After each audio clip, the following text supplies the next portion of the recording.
Eric, I love the fact that you said, let's be blunt, and why do I want the job? You are 100% correct in that politics is ugly all around, not just locally, but statewide as well, too. And I often ask myself that question of why do I want that? I've got a great life right now where I get to run a nonprofit organization. I love waking up every morning and going to work because I love the work that we do. We serve the community. We help uplift people who are struggling. And then I also get some political side of things where I'm in an elected office in the city of Elk Grove. And so I have the best of both worlds. But what I've learned is that the decisions that are made on the local level impact the community. Obviously, as a nonprofit director and then a council member as well, too. What I've also learned, though, is that my hands are tied when it comes to many of the programs, resources, services that I provide to this community that is struggling. And that many times my hands are tied because of what is happening at the state level, the decisions that are made there. And so really I'm running because I want to go up there and change some of these programs, some of the regulations that are happening that are really truly impacting us at the local level. And I think it's also, there's also, we all want to try to come in and fix things, right? Like, I think that's the one thing that we all want to do, no matter if you're an elected position or a mom, a dad, or brother. I mean, we all want to try to come in and fix things. And I think part of that is that I want to try to come in and see if I can help fix things. And I think, we all should give it a shot. I don't have years and years of experience in the Capitol, but that shouldn't be the reason why I shouldn't be able to have a shot at trying to go in there. I bring a different perspective, being somebody that works at a nonprofit organization providing services to the community. And I think that gives me the opportunity to give a different lens to the folks that are serving in there right now.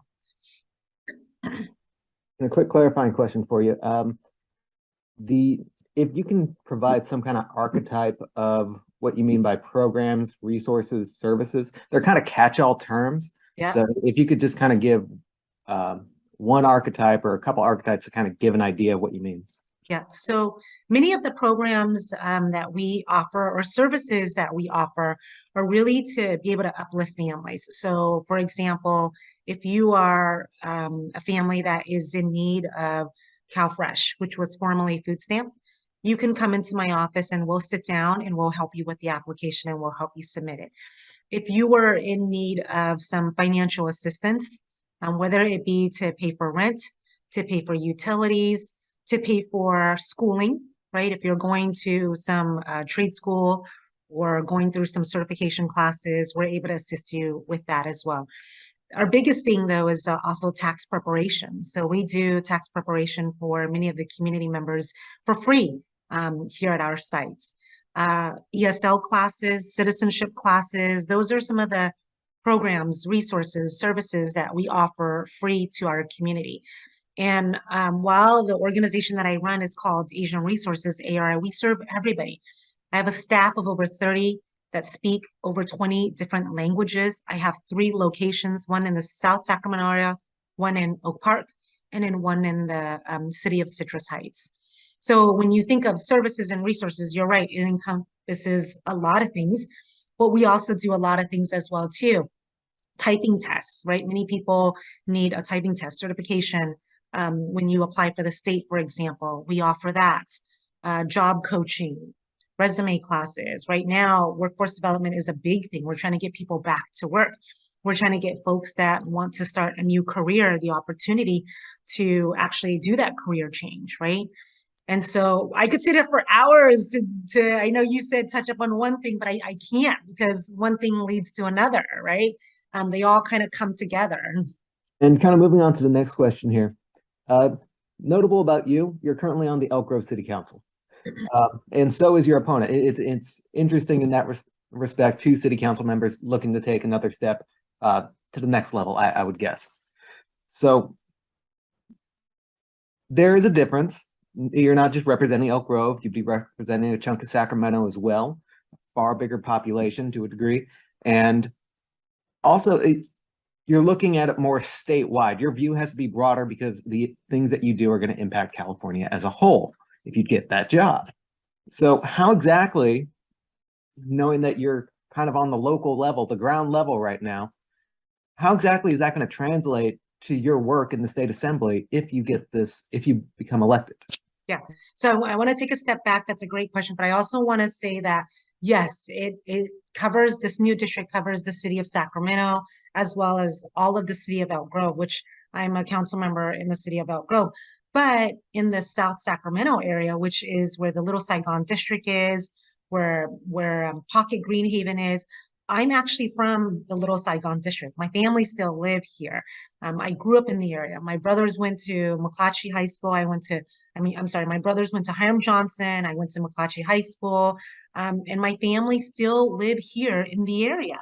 And my headquarters office is right here in the district in South Sacramento as well, too. And so I get to see a lot of the issues that are happening in Sacramento. And then I get to govern the city of Elk Grove. And we talked about this earlier that yes, this is a state level, but I think a lot of things happen at the local level. And a lot of things that happen at the local level is what drives you to want to make changes at the state level. As I mentioned earlier, I do services for our community. And many times my hands are tied and I can't give or can't help a certain family because they don't qualify. I don't make those qualifications. I don't make those guidelines. I don't make any of that, right? I just follow what is there, what is set. And those are where I feel like that right there, the policies that are made truly do impact on the local level. And so, yes, I may not have any statewide policy experience, but I can tell you that a lot of the things that I do on the local level is because of what's decided at the state level, right? And so that's what I want to do is go in there and change some of that and open up their eyes so that they see, our legislators now, how some of these policies are really impacting us at the local level. Given that you're kind of on the ground level right now, Elk Grove City Council, and you want to bring some fresh ideas to the state level, one of the big issues is economy. Yep. And people struggling with gas prices and also prices at the store. Mm-hmm. Given your experience, why should people trust you to come up with the answers? Yeah. So you're right. Inflation is a huge issue right now. Gas continues to go up. Groceries have doubled the amount. And I know this because we were doing fresh fruits and vegetable food distributions for our clients on a weekly basis. And just 2 months ago, for me to serve 300 families, it cost anywhere between 2,000 to 2,500. Just last week or 2 weeks ago, it went up to over $5,000. And I wasn't buying anything more. It was the same product, but the price of groceries have just gone up tremendously and prices have gone up everywhere. I take a look at climate change and some of the things that we're doing for climate change, a lot of the changes that we're doing, which are all great things. And I'm all for climate change. That is a real thing, right? Taking care of our earth is absolutely a real thing. But when we put these regulations on some of these folks that supply the food, supply some of the things that that we use every single day, they have to increase their prices. And when they increase their prices, that also makes it harder for working families like the folks that I serve every day to make ends meet. And then you take a look at some of these resources that are available to help them, but they don't qualify because their income is too large, right? But they're at the point where they may not qualify because their income is too great, but it's not enough for them to be able to put gas in a car, pay for rent, daycare, right? And all of the other utilities, all of that, right? And so I think what I would like to do is go back and take a look at a lot of these programs, a lot of these rebates that we have out there, and make sure that we're catering to these low income families, these working families, because it's not. It's not. The rebates that are out there are not. And these one-time rebates are great, but they're not necessarily helping as well. And so as we look at climate change, as we're looking at putting all these regulations in, enforcing all these regulations, I'd also say let's take a pause and let's take a look at how is this going to impact the working families? Because eventually, these regulations, these increases in fees, somebody's going to have to pay for it. And it really ends up being these working families, right? Because of inflation. And so I would look at how do we slowly, right, move into that instead of making folks be able to, for instance, change the way they package these fresh fruits and vegetables. Instead of saying happens right away, let's slowly, gradually make that change. but also think about many of these struggling families and letting them know that this is happening and being prepared for that. And we're not quite done talking about costs just yet, because the next topic here is housing. Now, I know a little bit about Elk Grove housing. I know a little bit about Sacramento housing. Take a look at any Reddit thread. Housing is an issue. Cost of apartment, cost of a new home. Yes, Elk Grove, I think the average house price around here is about $660,000. I think that's what the city of Elk Grove told me once upon a time. That's pretty out of the usual limit of the average person. Right. So again, the same question. Why trust you to come up with the answers? Right. Affordable housing is a problem up and down our entire state. We're all trying to figure out how do we make that work and how do we bring in more affordable housing. And I am there as well too, as somebody who grew up in low income housing, and then, still be able to purchase a house. But the house that I'm in right now, I don't know that I'd be able to afford to buy that house again, right? And you hear that over and over again with many families right now. And you are absolutely right. We need to find new ways to ensure that our next generation of new homeowners are able to even buy a house. Many folks can't even get into an apartment. I think there's got to be ways. I do know this for sure. I do know that the cost to build has gone up, right? And that's where the cost now to purchase a home has gone up. The cost to even get into an apartment has gone up because the cost to build has gone up, right? And so maybe we need to take a look at some of those costs, those fees, and the regulations that are in place that makes it almost impossible for some of our builders to be able to build and build at an affordable rate. So that way my children can be able to one day afford to buy a house in the city of Elk Grove or in the city of Sacramento or whatnot. I think we just need to right now. I mean, you said it, politics right now is not fun, right? We've got all sorts of problems, but we also have a lot of good things that we're working towards as well too. And this is an opportunity for us to bring in some new fresh faces, fresh ideas, folks that maybe can come in and make some changes that will be good for not just each one of our cities, but also for the state as well. So I take a look at also making sure that each county and each state is working towards that and being able to show right that they are working towards that. The state needs to definitely jump in and help out more with a lot of these cities and these counties that can't afford to be able to build all these houses or whatnot. But I think there's an opportunity for our legislator, for the state to be able to jump in and help streamline this, make it a lot easier and a lot more uh, friendly. So the next big topic was homelessness. Elk Grove, Sacramento, each known for their own distinct homeless issues, their own homeless population. So let's take it from there.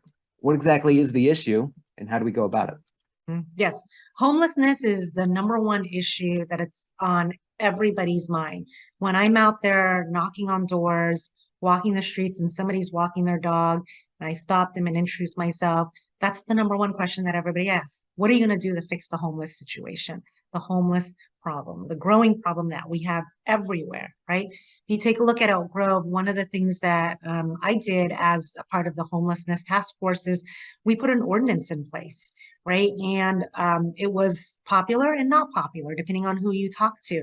But my duty is to the entire city, to my constituents, right?